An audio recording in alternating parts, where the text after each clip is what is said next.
Today we have Matt Bonelli. Did I say your name right there? Bonelli. That was perfect. All right. I love it. All right. He is a ninja selling coach. He's the co-host of the Ninja Selling podcast. We first saw him on Actually Agents Discord channel. He runs what is this? The live Life Limitless. Well, we got winning the morning on Tuesdays, which is kind of part of this Live Life Limitless theme. And then we got the Health is Wealth on Thursdays. Yeah. Okay, so talk to us a little bit about that. How did you get into coaching? How did you get into real estate? How's the transition? Start from the beginning. We want to hear the whole story. Yeah. So, I mean, 30, almost 39 years ago, I was born. I don't need to go back that far. You only look 38. Yeah. I'll start with how I got into coaching. So I was in real estate for many years up in New Jersey. And then my wife and I made the decision we wanted to make a big move, and we moved to South Carolina. And when we made that move, the question was, what was I going to do with real estate? I was a non-selling manager at the time at a small boutique brokerage, which was great. And so it was go back into full-time selling, look for a manager job, or maybe something else. And coaching was presented to me by my coach, Garrett Fry, who I co-host the Ninja Selling podcast with. And so moved into coaching, since that was the thing I really liked about managing, was helping other agents build their businesses and see successes. I hated the compliance side of it. I hated the paperwork and all this thing. So getting another managerial position wasn't very exciting for me. So got into the coaching. That was 2017, transitioned into being a coach. And then we started the podcast in 2019. And then I connected with Luca and Actually Agents pretty shortly after that, I guess, when he was first starting his page. And if I go back even before real estate, this whole Live Life Limitless idea had been in my head in terms of how do we connect how people perform in business to also how they kind of show up for themselves in their own personal world. And one big silo of that for me was health, not just like physical health, but also mental health. And so that kind of thought had been growing and brewing and everything, and started a little Discord of my own. And Luca was like, hey, why don't you just nest yours inside mine? And I said, sweet, let's do that. And then we started these events with Winning the Morning, which is really a session about gratitude. And we do talk a little business there, but really kind of gratitude and personal development to get ourselves ready and prime tuned to go out and do our best in our businesses. And then Thursday, our Health is Wealth is all about taking care of our health. And we go into little subcomponents of that in those conversations each week to make sure that we're taking care of the most important tool in our business, which is ourselves, right? Yeah, because I've also seen a few podcasts. And were you ever on the Tom Ferry podcast? No, no, never on his. Okay, because he did this great podcast one time and they were talking about that. And I think he had a scientist on there and they were talking about literally your brain health. If you can focus on that and eating healthy, you will make more money. It's been proven like scientifically over and over again that if you Yeah. focus on those things, it'll help you make more money in your business. Yeah, it's incredible. And Tom Ferry steals my ideas all the time. Yeah. Just kidding. Started to notice it anecdotally in the people that I coach. I was like seeing a trend of, okay, the people who generally take good care of their health seem to also be performing better in business. And when you're coaching people all over the country, I don't really get to see their personal habits as much, but we talk about them a lot. I also noticed it with myself too, like being a former college athlete, leaving college and then not taking great care of my health, not really knowing much about what to do because I just showed up to practice, did what they told me to do, ate what they told me to eat. And I was like, great, performance is awesome. So I started to learn myself, like, hey, what do I need to know so that I can perform better? Because I want my energy levels to be in a certain way so that I can show up in the entrepreneur or solopreneur space, because it's not as easy going and working for yourself as it is just showing up to a job and being told what you need to do for that day, right? So I started So to see so people who 5 cups were, of coffee isn't the go-to goal well, I for a guess it realtor. depends on how it's being utilized, right? Yeah. Big fan of caffeine. I love my caffeine, although I don't take it first thing in the morning anymore. That was an Andrew Huberman. I don't know if anybody listens to the Huberman Lab podcast, but man, that guy's got tons of amazing stuff. Listen to his episode on caffeine one day. It completely changed how I run my mornings, which is pretty awesome. And it works too. If you just put caffeine at bay for about an hour to 90 minutes after you wake up, it doesn't have that same drowsy effect that you might get later on in the day, because you've let your body do what it needs to do to be ready for the day. And then you get that caffeine boost, which is a pretty cool thing. So that's kind of a little sidebar there. No, Um, I actually love this because we haven't had this kind of discussion on the mastermind yet. We've yeah. had all sorts of people with marketing and stuff, but this is such a huge component that is so overlooked. Um, Most people when they have three kids, they're working a job, they're stressed out, and I understand they feel they have no excuse, or they feel like they have no time to prep food and all that. They're taking care of everybody else. They're grabbing McDonald's once a day, that's their only meal. How do you suggest they start? Kind of starting small? Should they meal prep? What's the best way to kind of get going Yeah, that's a if you're new great to question. this? I used to be in that position. Like I would walk down the street and get pizza almost every day, because from my office it was the closest place, and pizza is like the fat, like in the Northeast anyway, pizza is fast food, because you could just walk into a pizza shop, grab a slice, and be on your way. You can also eat a whole lot of calories that aren't very good for you by doing that every day.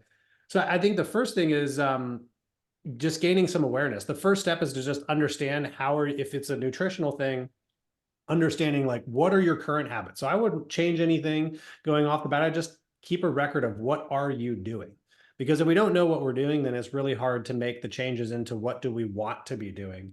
And everybody's going to have a program that is going to work well for them based on their comfort level, based on what they can have sustainability in, and what they're going to be able to execute on based on their environment. And that involves like what prep work and all that stuff, because you might have people who have the ability and time to like go hit the grocery store and do a meal prep Sunday and have packaged meals for the week. Or maybe you don't have time for that, so you're going to be hey, I'm going to purchase those pre-made meals type of person. Or maybe you're going to be an intermittent fasting person where I'm just going to have one or two meals a day. But if we don't know where we're starting from in terms of where are the bad habits or just the current habits, we don't even need to call them bad. Just where's our current life exist, and say, hey, I don't believe that's serving me. What do I want to change? And then start to make one small change. And then you stack that on each other. So for me, example, like I was like, hey, I'm eating pizza every day. Well, maybe I should just choose a different thing than pizza. Instead of going full the other way of let me package my meals and bring them, how about instead of going to the pizza shop, I just go to the place across the street and grab a salad with grilled chicken on it, right? And start there and see if we can start making those improvements. So I think it starts with knowing where you're at. And do you agree that people underestimate the small steps, like, and how they'll kind of build on each other? Like, say you're eating pizza 5 times a day, you go to four next week, right? Like, and then three. You know what I mean? It's literally these little steps will build onto each other. Like, you don't have to change your whole life in one day. Oh, Have yeah. two less creams in your coffee, a couple times a week. Like these little incremental steps will have exponential growth over time. And I find it goes the other way. If you start doing unhealthy habits more and more, they'll build on each other. Oh, yeah. I mean, we see it just too in like our business, right? If we want to apply it to something that you actually see pretty show up all the time, like when you're doing the right business things, you're making phone calls, you're writing notes, you're, doing all those things, all of a sudden business gets better. When you stop doing those things, all of a sudden business goes the other way. The same is absolutely true for our health. And if you're not happy with where you are with your health, you didn't get there because all of a sudden this week you decided to eat pizza and ice cream, right? It's because for the last 2 or 3 years, we've been doing that. And so we can't expect all of a sudden to make that change and see the results the same way. And so those small steps can have a massive impact over time, particularly as you start to push this flywheel of your own health. It's also going to be more sustainable.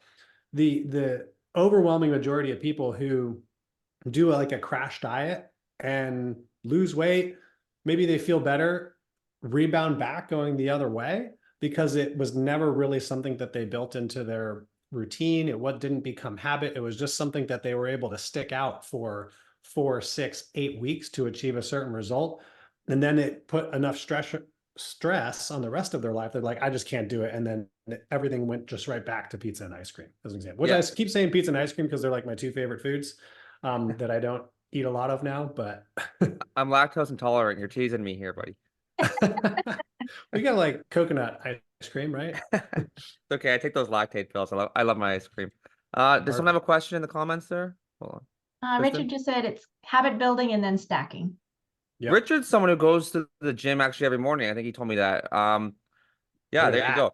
But you know what? That's great. When I go to the gym in the mornings or whatever, and then I have appointments that day, I feel like I get that burst of testosterone or whatever, and I'm so much more motivated to just crush it. You know what I mean? I feel like I can do a lot more. Even if I just go and do a mini workout, just like the Yep. fact that I showed up kind of thing, it gives me that boost of confidence, I feel. Yeah, I'm a big fan of morning movement. I like usually post my little picture after I do my workout. I forgot to take my picture this morning on my Instagram because if even if you don't have to go, I mean, you can go crush it at the gym for a couple hours like Richard and build those beautiful big biceps. They are beautiful. Absolutely. But also you could get up and go for a 30-minute walk. You could do a bit of yoga, but if you move your body every morning, it just from a physical perspective gets the blood flow moving, which will wake up your brain, which is great Yep. so that you can get into a better cognitive state earlier in the morning versus dragging yourself. Also, I think everybody feels good after they do some type of exercise or movement. It's like your own personal time. And so if the day all of a sudden gets really crazy and you get to the end of the day and you're like, oh my gosh, I feel like I didn't do anything today. But you're like, but I did do that one thing for myself this morning. I was able to get some me time, move my body and do that. It kind of helps the day feel a little bit better, even if it sucks the rest of the day by getting that movement in the morning. Because no, it's hard coming home at night and being like, all right, I just had a crazy day and now I got to go to the gym and now I got to go work out and I still have some emails that I got to answer. It's just, the morning time is a great time to get some movement in and wake your body up. And it's a great, you can even get two birds with one stone. Like I'll listen to a podcast or a coaching, something like this while I'm walking, right? Like, so it's Yeah. also, you can get two things going there.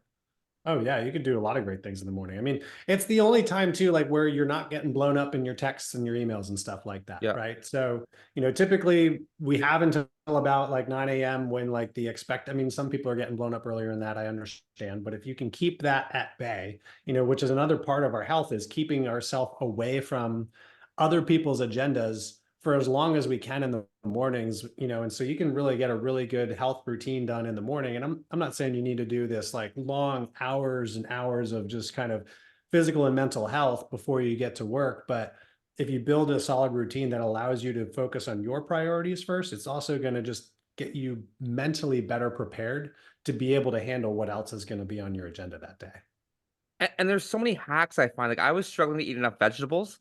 So you know what I do? I just buy a big bag of frozen vegetables now and I thaw them in my fridge and I just take a handful every time I walk by now. You know what I mean? I don't have to cook anything. It's good. Awesome. I find they taste good.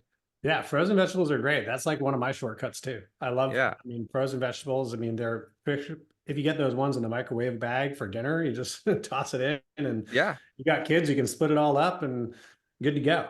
Yeah.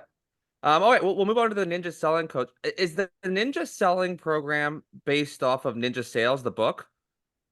So yeah, Ninja Selling, written by Larry Kendall. He wrote that book in 2017. He I founded the love Ninja that Selling. book, by the way. Yeah, I've read it. awesome book. And he founded the program back in the 90s, right? So Ninja Selling has been around for like 30 years.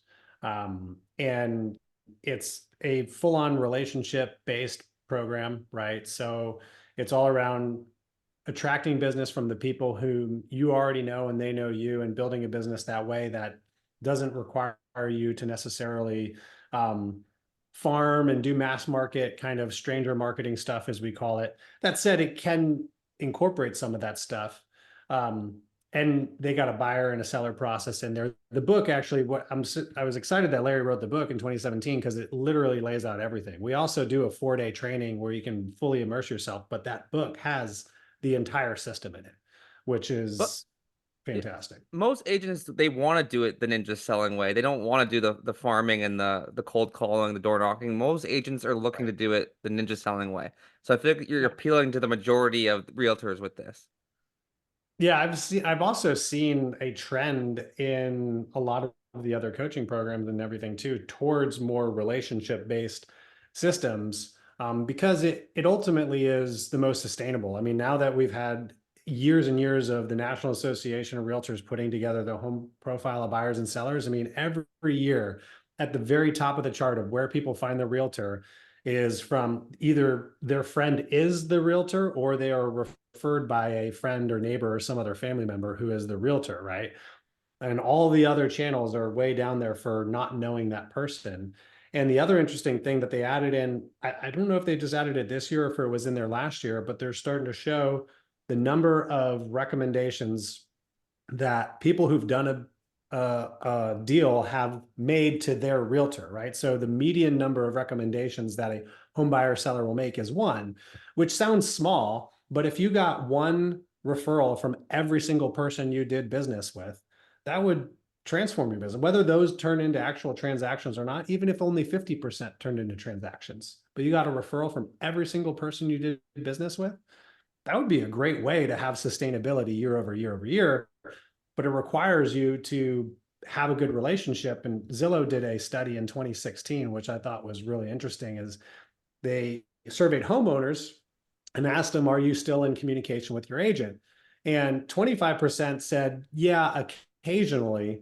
6% said yes regularly. Only 6% had regular communication, which was more than like 1 or 2 times every 6 months in terms of having a conversation. So, you know, as a community overall, probably not the folks here, but when we look at the 1.5 million realtors out there, right? Most of them do a horrible job of staying in communication with their clients, but the opportunity to receive new business is massive. And I wanted to add on, like the referrals you're getting from your referrals are also going to refer you. So you're getting exponential referrals that way, right? So it's not just one Yeah. referral there. They're referring you. They can refer you. It goes on and on forever. I Um, mean, it's the ultimate way to add to your database. If you get referred from one person, that person now becomes in your database and you build a relationship there. Then that person refers you. And it's like, oh, I don't necessarily need to hunt for new business if that flywheel in its own right is turning it the way that it could. it's also why I think a lot of agents quit too early because like I didn't really start getting traction to my third year when all the referrals and repeat and the people I've been working with for 2 years started finally working with me. And like Yeah. now this year alone, like I cold call, I market, I buy leads, and still 80% of my business is repeat referral. Like Yep. all my business coming up this year is people I've worked with in the last 6 years. This is my seventh year, and It's awesome. it's just the phone's ringing off the hook now, right? But it's all repeat referral. So That's fantastic. and some of these people were people I cold called before and built that relationship years ago, but that's still a smaller part of my business. So I still think that's important. But yeah, like again, majority is repeat referral. So Yeah. it's Yeah. It doesn't crazy. dismiss how great this, particularly as a new agent. Um, and if your mindset is set towards building relationships versus just getting the next transaction, then any, lead you buy or cold call you make, your intention is going to be shifted in a way that's going to allow you to build a better relationship versus just doing a deal and moving on. Right. Yeah, like, I still want 'Cause like when I'm meeting someone, I still want to build that rapport with them, right? Kind of. Well, you think about the life cycle of how people buy and sell real estate and how, yeah, we can look at the numbers and say, hey, the average is every 7 to 10 years that somebody buys or sells. We can apply different metrics and all the AIs to, hey, this person's probably most likely to move and all those kinds of things. But ultimately, these are emotional decisions that people make. There's obviously a heavy financial component. And so you can end up having somebody who might be thinking of or is not even planning of making a move that you get through a lead or something like that, that you build a relationship with, and they become a referral source with having never done any business with you. And maybe they don't do business with you for the next 10 years because they decided they're going to stay put. Yeah. Um. So I wanted to touch on another thing you said. How most realtors will only touch them once every 6 months, maybe a Christmas card kind of thing. Sure. Does touch have to be a pop by? Can an email count as a touch? Phone call? What do you think is the best way to keep? Because I have my clients, they're kind of like my A tier, and I'm constantly texting with them all the time, or we're always talking. I have people that are kind of like B and C, but Yeah. like they're all on my email list. They're all seeing my name come up every 2 weeks on their emails. They're always checking my emails. I'm sending cards at St. Patrick's Day. I'm messaging them on their birthdays. I'm doing Christmas and stuff, but I still feel like I'm not doing enough. I don't do pop buys or anything like that. Well, and you're going to have any one person say, hey, this is the right way to do it. Right. And so what I like to look at, and we call it any interaction we have with our people in Ninja, we call flow. Right. And so I look at flow as like this spectrum. And on one side, we have what we'd call auto flow, which is our marketing. Right. So our emails, our postcards, kind of our one-to-many communication. And then on the other side, we have very, very personal. So one-to-one communication. So lunches, coffees, phone calls, one-on-one with people. right? And then you have all these little things that happen in between. So we have, maybe birthday cards, not quite fully automatic, but we could kind of automate it. It's not one to many, it's one to one, but in an auto sense. Then we also have like text messaging over here. It's not quite as good as being on the phone, but it counts as a touch, right? And so our business is going to be made up of a bunch of different things along that spectrum, particularly based on how you categorize your clients, just like as you said, Sean. Like our top tier people, they're going to be a lot more phone calls, a lot more face-to-face than, say a C group of people who are like, yeah, I like them, I do business with them, but we Sure. don't connect really personally. So they're going to be on a lot of the automated stuff, a lot of our client programs. They're going to get all those kind of touches from me as a business, but they're not necessarily going to get me as a person as much. And Popeyes fits somewhere in there. I mean, whether you do those or not, I don't think there is I mean, I'm sure somebody can pull a study and say, hey, if you do this, you're going to get this much, but it really also comes down to what are the other cofactors in your business that are contributing to your communication. So if you're really good at being on the phone with your people and you're showing up in their world often, you probably don't need to do Popeyes. If you're not doing that, then Popeyes certainly probably would help, right? So if you look at it, that spectrum, and so our metrics that we have in Ninja is we say what we want to shoot for is having at least 50 live conversations each week. So 50 unique conversations that's on the phone, face to face, where we have a conversation with somebody and learn something about them, right? So Sean, between you and me, this would obviously be a conversation, right? This would Yeah. count towards one of those 50. And then supporting those live conversations, we want to have at least 3 auto flow touches going out each month. So that could be your postcards, your email. Probably that's it, because social media, a lot of people throw into the auto flow, but I don't put it in there. I put it as somewhere else on the spectrum only because we can't guarantee the delivery to our audience, right? We can't guarantee that that's going to go, like if I send an email or a postcard, I can guarantee that Kristen or Sean's going to get that, right? Maybe the email, maybe it'll get caught in a spam filter, but I know your email address, it's going there. Whereas social media, I can post something, and if you happen to be on the feed and the algorithm shows it up, then you'll see it, but I can't control that distribution. So 3 controlled auto flow touches a month, and then 50 unique conversations each week, which that can be repeated week over week too. If we talk this week and then we talk again next week, those are 2 different weeks where those numbers count. And do you think it always kind of has to be real estate related? Like, what if my client's into the Blue Jays, or like he's into hockey, and I just start messaging about the game last night? Is that like a good way to Yeah, build the report? absolutely. In fact, we have a rule. We say we don't bring up real estate unless they bring it up. Obviously, unless it's a client and we're in a deal or we're calling to talk about their property and check to see how they've been doing, since they moved in 6 months ago. But when you're building relationships, we make it all about them. That's why you have the auto flow in the marketing. That reminds them that you're in real estate.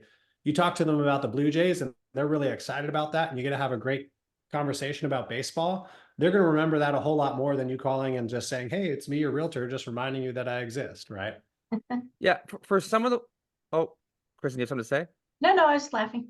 Oh, for some of the people, like I don't really have a rapport with, but like we've done business together. What I'll do is I'll just every couple months I'll just send them an update on what's sold in their area, just to kind of get like. And I'm not saying like it's time to sell. It's just like I'm trying to keep you in the know. What's going on? How you been? How's the house? Like, what do you think of that? Yeah, I mean, that's a good touch too, right? I mean, for people you don't know, it's kind of like, well, what can we send them? And so real estate becomes the default, particularly if that's where your relationship started.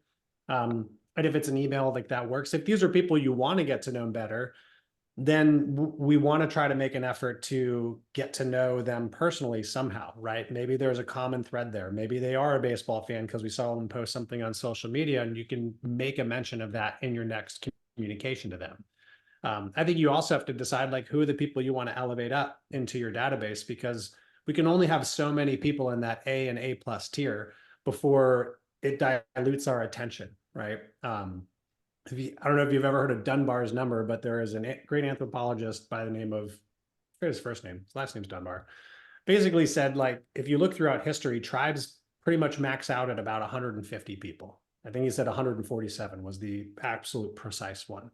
Because as humans, like our ability to know about 150 people well is pretty much our max before we start to dilute what we know. Now, it doesn't mean that we can't have more than 150 people in our database, but in that close in sphere, it's going to be really hard to maintain a great relationship with 500 people, let's say, right?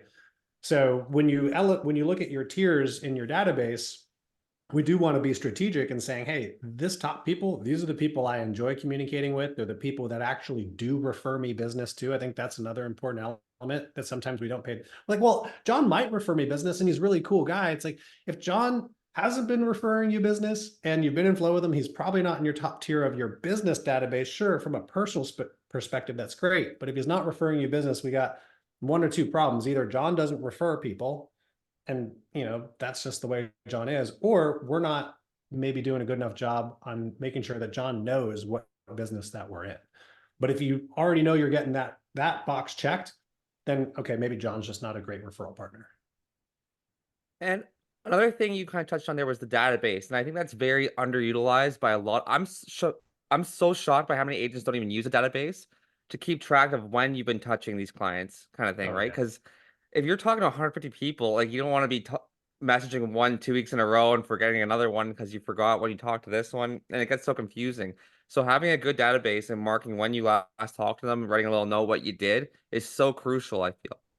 Oh, very important, right? And it doesn't even have to be like a complicated CRM or anything. I mean, you could start with just a spreadsheet even, right? I know some people who like print out their A's and B people every quarter, and then they just kind of make check marks next to them. Yep. Talk to Yeah. Sean, talk to Kristen on this date, talked about this, right? And then the next week they'll be able to see that, reflect on it. And so it could be as simple as just writing people down in a spreadsheet. It could be categorizing people in your Google contacts, and it could be using a full-blown CRM as well. It kind of depends on what works for you. But if you're not using a database, then you're missing the core component to a relationship-based business.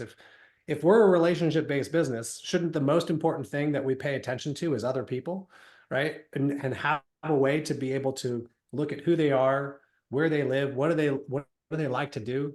We have the kind of the four categories we focus on, which is Ford, right? Family, friends, occupation, recreation, what they like to do for fun, and dreams. Like what do they want to see in the future? If we can keep track of that stuff about the people we interact with and review it on a regular basis, then we're going to have a whole lot of people that we can engage with each and every week, so that what seems like a pretty big task, talking to 50 people a week, starts to get a lot easier when we're looking at our database. But if we have no database, like you said, Sean, like where do we start? We wouldn't even know where to start. Yeah, and I love that you said that too, because if you're a pen and paper person, be a pen and paper person. Like everyone's like, I can't figure out this database, I can't figure out the CRM. What is a CRM? Just make it as easy as possible. There's so many life hacks out there. Stop making it more complicated than it needs to be. That's something I suffered with for years, right? So now that I just make it easy, sometimes I put notes on my fridge, what I need to get done that week, and I find it easier than having a whole freaking program that tells me what to do. Yeah, I mean, we call a lot of these things in the real estate world CATs, or client avoidance techniques, and technology becomes one of those client avoidance techniques that we provide. Well, I can't start calling my people until I get my CRM organized. It's like, okay, yeah, that's just you avoiding picking up and calling Yeah. your people, I need to have really. the perfect business card before I can do anything. Yeah, or like my email content needs to be absolutely perfect before I hit send. My newsletter has to have all these things in it before I hit send. It's like, we need to get these things out the door. We need to be communicating with people. We can't be a secret agent, otherwise nobody's going to do business with us. Oh, I've sent emails out with spelling errors. I just want to get it out there, right? Oh So, yeah, I've done it too. And it's yeah. like, but then we learn and we get better, right? And we don't make that spelling error again. Well, it's also a good When excuse for your oh, clients to sorry. message you back and point out the spelling error, and then you've got a conversation going. It Like, Yeah. actually John's an did do idiot. that. It it did do that. One of them kept laughing. She still uses me, but she pointed out the spelling error every time she'd find it, or the grammatical error, and it became an ongoing thing with me and her. It was Well, hilarious. if you want to know the personality type of your client base, and you want to find those perfectionist people, send an email with a few grammatical or spelling errors in it, and they will be the ones who email you back and say, hey, by the way, you should have used a semicolon instead of a comma after this one. Like, haven't you heard of Grammarly? And you're just like, oh, there's my perfection people. All right. You could do a contest. Whoever finds the most spelling errors wins, right? Your and their two big ones that people will Oh, use yeah. those two words incorrectly, or the Oh, yeah. versions of them incorrectly, and people will be all over you. The number one way to get people commenting definitely is use the your without the apostrophe re when you meant to use that particular phrase. I love that. I have then and then. I ruin those the worst, like the A and the E, when to use then and when to use then. I messed that one up all the time. Yeah, yeah. Another thing, when we're talking about postcards, a lot of people just send stats and stuff like that, and I find people just throw it out. I don't know if Noelle's in here. Noelle comes in here all the time.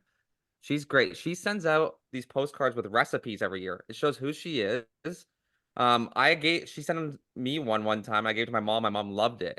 It shows she's like into cooking, and it has her branding all over it. What do you think of stuff like that? Yeah, so I actually also run a postcard company, and we do postcards for realtors. So Drop the and name in there if anyone wants to use it. We want to so help you out on Prosecco this. and Post is the company we started 2.5 years ago to actually help with this creative content creation. And so we do like the entire thing. So you sign up, we take care of everything. We create the content, we distribute it out to your database, and it all started actually with a quote recipe card. I'll say this because recipe cards are a fun one, because if it's something that means something to you, I think they're awesome, right? If it's like a mom's recipe or you happen to cook these things. But I had like one client, he was like, hey, I'm going to send out the football schedule, and then I'm going to send a lavender iced tea recipe. And I was like, and he's not the kind of guy you'd like be like, oh, I was like, so do you actually like make the lavender iced tea? He's like, no, gosh, no. I'm like, well, then why are you sending that postcard out? It means nothing to you, right? Your people are going to know that, particularly when you go from football to lavender iced tea. Why don't you go from football to your favorite brew, your favorite place where you actually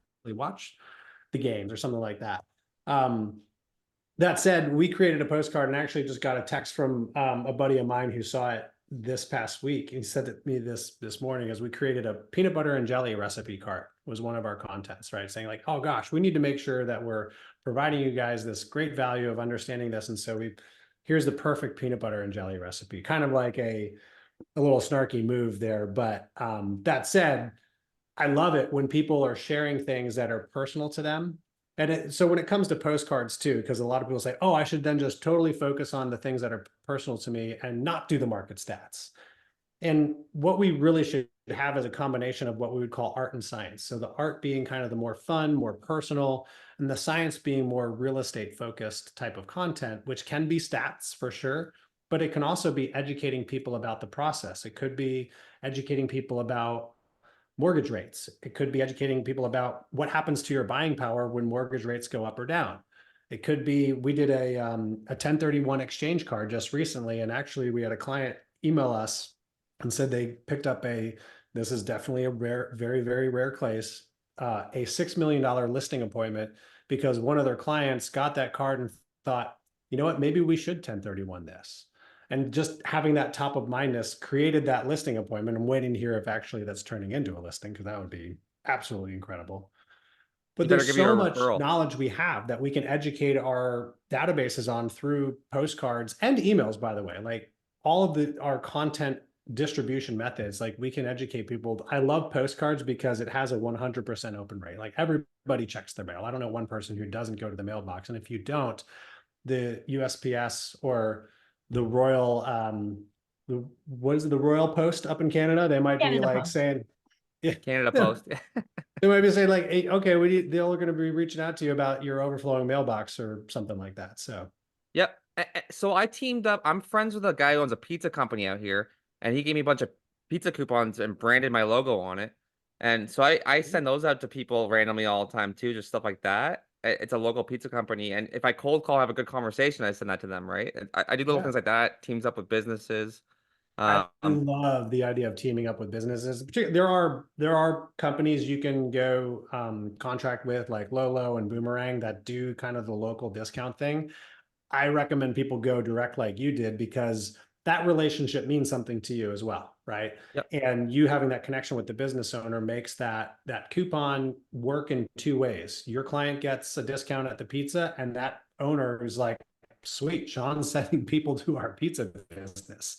And Yep. so you get both sides of that relationship, which is great. And there's a story to tell. Like if you really like that place, you gotta support that business, which how cool is that as a realtor, being able to support our local businesses?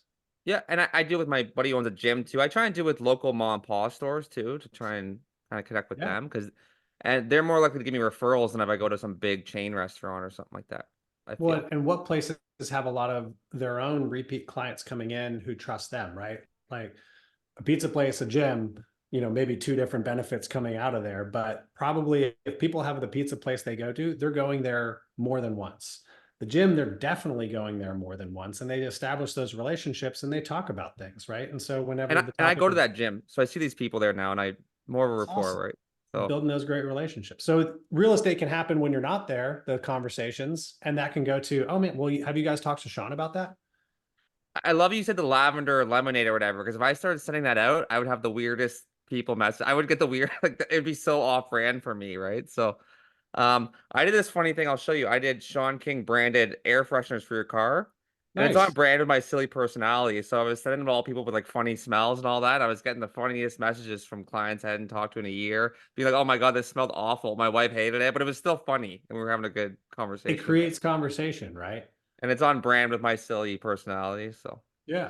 I mean, you got to have fun in this business too, right? And that's the opportunity we have in marketing, is to have a little bit of fun versus being, unless you are a serious person, then be serious, like be who you are, but if you're having fun with the things that you do in marketing, then you're going to have more interaction. Your people are going to see you as the genuine person you are. And ultimately that's how people choose who they want to do business with. They're like, I like this person. I know them. We have to have trust, of course, but trust also comes through an authentic relationship, which is a personality match. 100%. I find like I know my content, I make funny content, not the same way Sean does. I do a lot of memes and reels, but all of my clients I have We on my have the same Instagram, content. well, it's similar. Every time I have a client, like I've got a guy that I know really likes Teenage Mutant Ninja Turtles.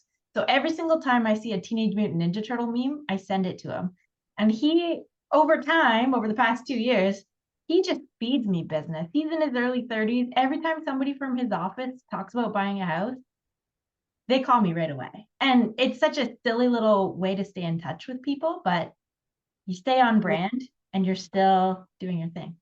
think about this, Kristen. Like what you did there with that relationship is you identified and connected with him on something that's important to him and then continually showed up for it. So not only did you just make him feel good, but non-consciously you also verified for him that like Kristen's really good at what she does, because if she's able to connect that importance with me, how many other people in my world are making that connection? She's able to do it, so she's probably really good at what she does with business. Now he may not consciously think that or say that, but that's definitely what's going on in the back of his brain when you make that connection. And so that's an awesome way to do it, and it's authentic. Yeah, there's so many like silly little things that we don't realize can be something. Oh yeah, yeah, it really is.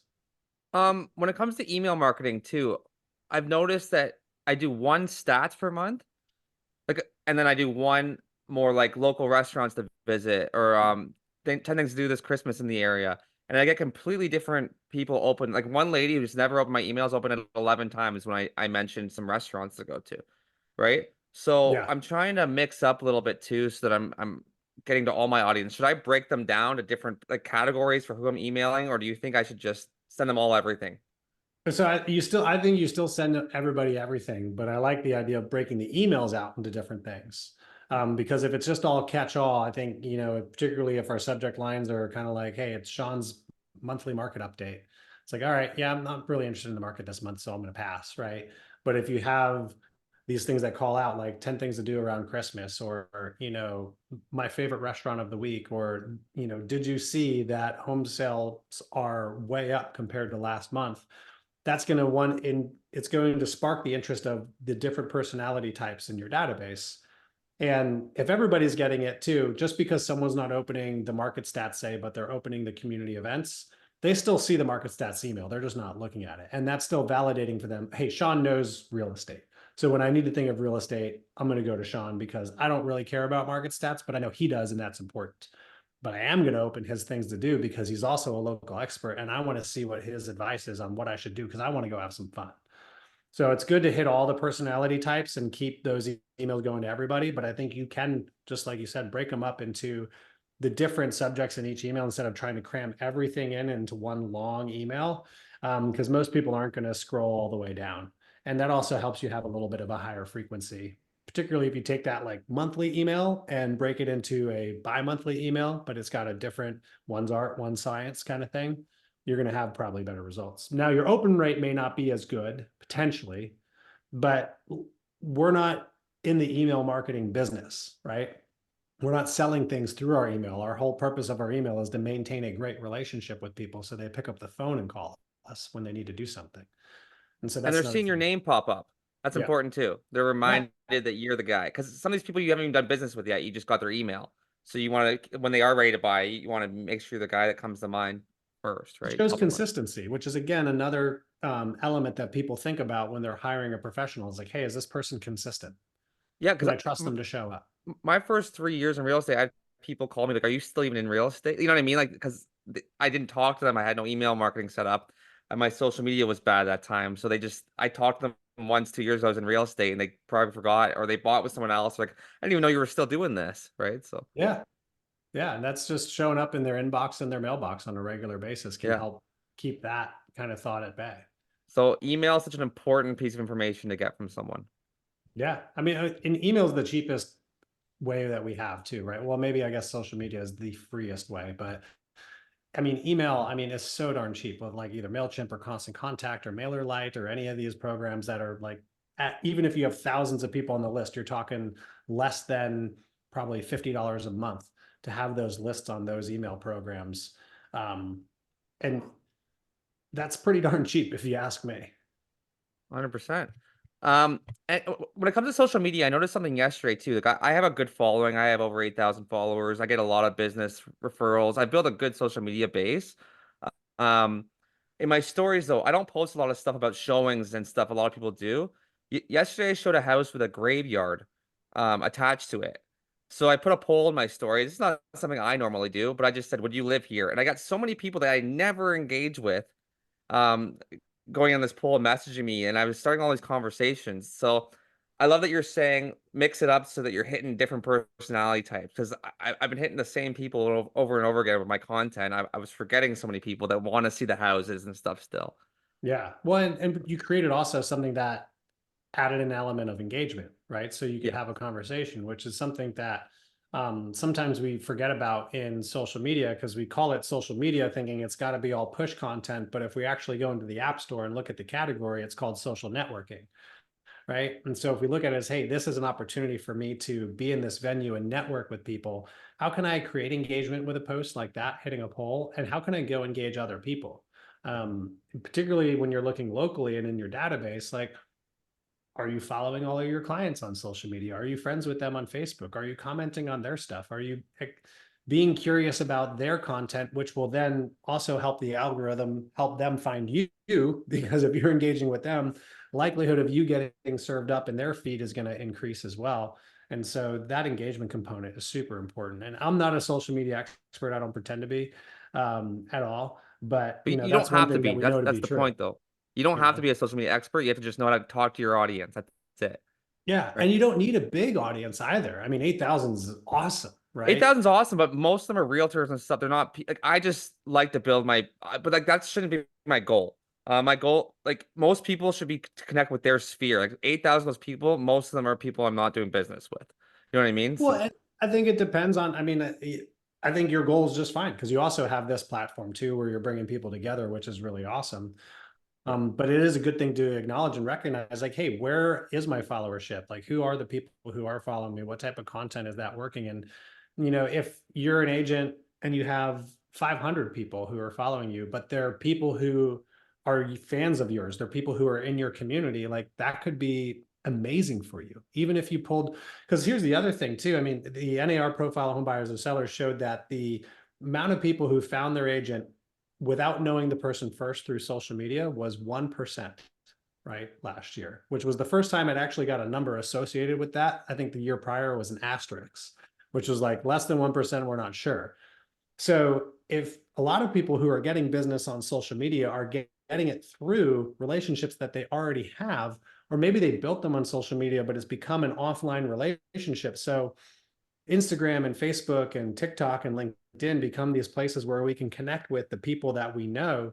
So when it comes to how we're handling content and engagement, if we lean into that engagement and use our content as a way to share our thoughts to help showcase our personal brand, that's going to lead to the offline results, right? We may not be able to quantify it on social media. And this is why I say it's still a very important component of our business. We just can't always say, hey, yeah, this is how much business I'm getting from that, because the 30 people who refer you most may be referring you more because they love your content and you're commenting on their stuff as well, right? Yeah, that's something I made. I when I was starting out too, I'd make sure I commented on 10 people's per day, and like nothing real estate related, just like, oh, cute dog or whatever, right? Yeah. Um, and actually, you know what? I did do a listing appointment once, and her daughter goes, "He has all these followers. He can show your house to all these people, right?" It did help me there, but That's a again, nice the perk. goals should be to build the relationships. Another thing for people, if you're scared to approach businesses, doing posting on your story is a great way to connect with them, and tagging them on Instagram and all that. Like, would you like, do you love this food, this kind of thing, right? So they'll reshare to their stories, and it goes to the community kind of thing, right? Oh So there's yeah. so many ways to connect with people on there, and Yeah. that's I that's mean, that's ninja sales in my opinion, right? absolutely. I think that's a one. I mean, first of all, what business doesn't like more business? Even if it's just one, whoever it is talking about their business, they're going to love just even one more person sharing something, saying something good. So, one of the things that we can do, I think, is a great play is like go to a business, write a review, share the review, and then write them a note and say, and saying to them, whether it's through a handwritten note or through a DM or something like, hey, I wrote this review because I really love what you guys do and it needs to get out there to more people. Right. And like, just keep it like plain and simple like that. And that'll lead to the conversation because they'll be like, wow, thank you so much. I really appreciate that. They might reshare your share. And then all of a sudden you have the beginnings of a beautiful relationship. And sometimes you get free stuff. Like my friends, I guess, now own a coffee shop. I get free coffee there now. So Look at that. That's awesome. I don't. I still pay them though. But they offer me free coffee. Sheena is saying she's. Can you come in here, Sheena? That's okay. You don't have to. I Sheena, haven't put any makeup on yet today, so that's okay. You've been doing that. Tell us a little bit about how it's been working for you. I've just been kind of focusing on my community itself and sort of liking and sharing and commenting on local people that tag Longmont, Colorado in it. And that's been really good. I've been getting a lot of folks sort of resharing my stuff, especially a lot of the local businesses that I frequent. My husband and I will go and we'll have a margarita at the local, Mexican restaurant and post something from there, and then they'll repost it. So that's been kind of good. I feel like just having my name on a lot of local businesses commenting on that it's going to show that I'm a part of the community, and that, Yeah. that's kind of where I've gone with it. And it's been working out. A lot of people have been resharing my stuff as well. Love that. Works in a big way. I mean, particularly if we're going to say as realtors, we are local, we're a part of the community, being able to go out there and physically show like, here I am in the community, like without it being like, hey, look at me, I'm here. It's just, you're just sharing your life. I mean, that's an awesome way to just build that personal brand, which is obviously a very important part of being a solopreneur and an entrepreneur. But I mean, particularly in this business where you are the business, right? For sure. For sure. And not to mention, I actually was during COVID, I was doing this thing where I did one small business to my story a day. And I probably did about 150 businesses during that time. And Wow. one guy who I did one of his, I ended up selling his house. He bought his house to me. I sold his parents' house. So yeah, 150, 149 of them, I got nothing, but that one got me 3 deals. Would I do And all how hard was it to share a business a day? 100%. Like, Sorry? was it hard to share a business a day? No, it was easy. Just to my story. It wasn't even my thing. Like I just literally picture and say, check this out. You know what I mean? Sometimes I would try and do a thing. Like it literally was nothing. And So so that consistency, coming back to that, right? Consistency in doing something. So whatever it is that you're doing with marketing, the more consistent that you are with it for longer, it's going to yield results for you, right? And I think marketing is one of those things that realtors stop with so soon when they're like, oh, I tried a postcard once and I didn't get anything from it. It's like, one postcard you tried once and now we're not doing anymore, right? It's like, I tried making a post, I tried making a video and it didn't work. It's like, okay, that was just one. But if you keep showing up time and time again, I mean, we're now over 5 years into our podcast. The first year or 2 years, it was like, okay, not much. And then all of a sudden it just, year 3, all of a sudden listenership started to grow. It's because if you keep showing up, people are going to then show up. sometimes it takes one clip. Like maybe someone heard one thing that went viral that you did, and that got them listening. You know what I mean? Like you could have done a million Yeah. posts, and one did it for you. You know, when you sell a house, it's that Sometimes that's all it one takes. buyer's gonna buy that house. You don't give up after the first buyer if they don't want that house. So Right. It's like, oh, we had the open house and nobody wanted to write a contract. I guess we'll cancel the listing agreement. yeah, I'm quitting real estate. So It's like, no, it's like, no, let's keep going. There's yeah, gonna be somebody who so buys this place. you just need one. Yeah. I stopped watching like new shows. Like I won't watch a first season of a show because so many times I get burnt and it's like, oh, as soon as I get invested, there's not a second season. So I won't even give it a chance until the second season. Yeah, I get that. I won't start a show now unless there's 8 seasons because I want to binge watch it. I can't wait anymore. I want the series done when I start it. Gotta be in, yes. And I mean, that's how Arrested Development got popular. I don't know if anybody watched. Oh, I've watched it through 15 times. I love that's such a hidden gem. Like, was not popular, and then all of a sudden it was like, all right, now that it's done, let's go watch the entire thing.